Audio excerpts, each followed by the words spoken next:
I'm one of those people who don't believe 18 makes you an adult. Though there are a lot of people who think that when a teen turns 18, they should magically know how to be an adult. But let's be real. A birthday doesn't make you independent. Adulthood isn't about age, it's about having the right skills, confidence, and real world experience so they can navigate life on their own. And that's more than just turning 18. So in this episode, I'll walk you through how to transition your teen into independence step by step so that no matter their age, they feel prepared for the world. And at the end, I'll also share the one thing you should be doing right now to make this process easier, no matter how old your teen is.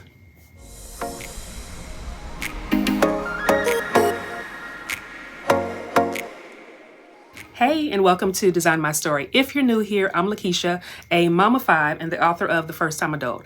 I give parents simple ways to prepare their teens for adulthood without the stress, nagging, or power struggles. So let's get into the lesson. So most parents do one of two things. They either do everything for their teen or they expect them to just figure it out overnight. The issue is that both methods create problems. If you're still waking them up for school, handling every financial decision, and solving all of their problems, they're not learning self-sufficiency.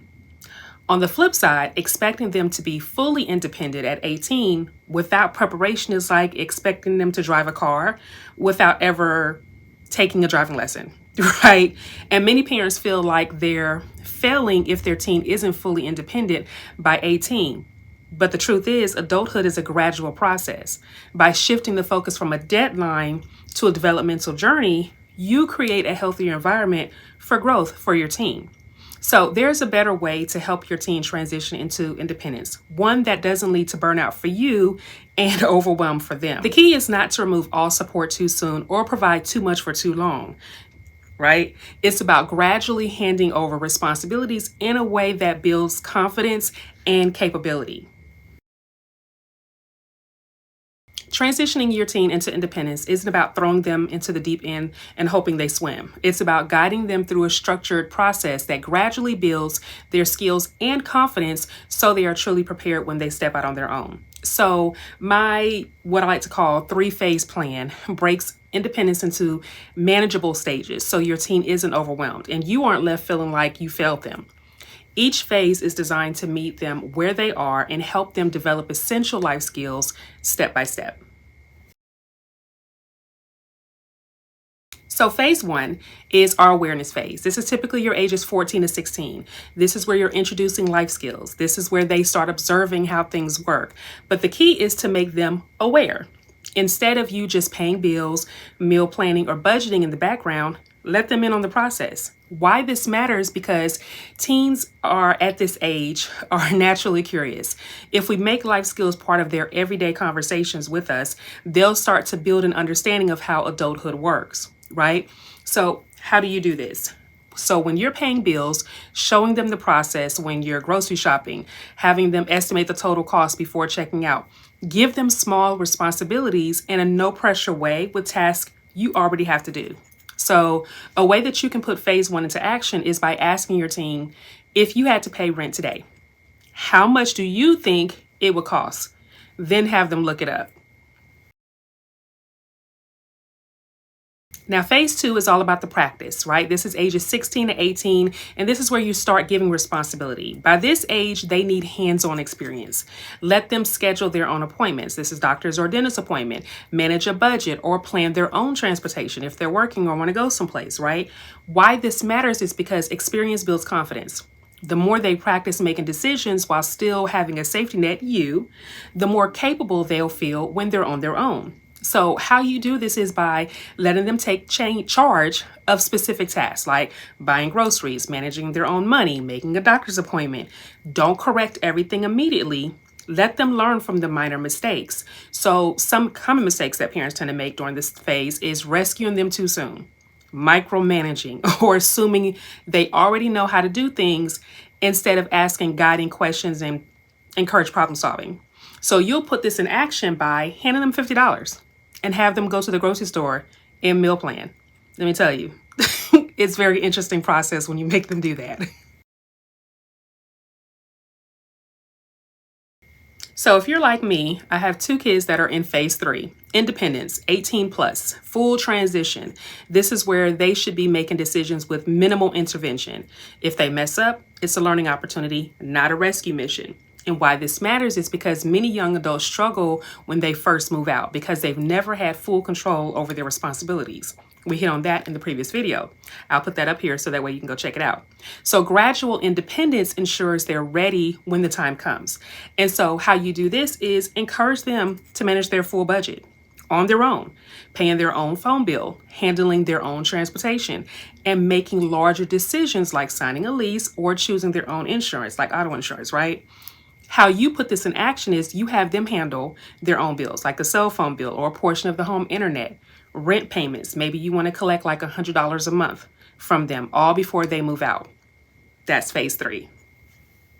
Okay, so here's an example of what it looks like for them to take responsibility of their own transportation, right? So for my 18 and 23-year-old, there are times, many times during the week, where they need me to take them to work. Right now, this is not my responsibility, but this is me teaching them. Hey, if it pertains to me having to drop you guys off at either the train station or directly at your job, it needs to be on my calendar because everybody knows I run my life by my calendar, right? So if it's not on my calendar, it does not exist. So that means that they have to create an event on their calendar, on their personal calendar, add my email address on there to send me an invite so that way it shows up on my calendar and I know how to plan my day accordingly. So that means that I'm making sure that I have enough time if I have to take them to work or if I have to drop them off at the train station, that I'm not trying to scrimmage and do this last minute. I'm not feeling rushed. Everybody knows exactly what they're doing, right? This has made it so much easier for us. Now, there have been times where they forgot to put it on the calendar. And they'll come to me last minute and like, hey, Mom, can you take me to the train station or can you take me to work?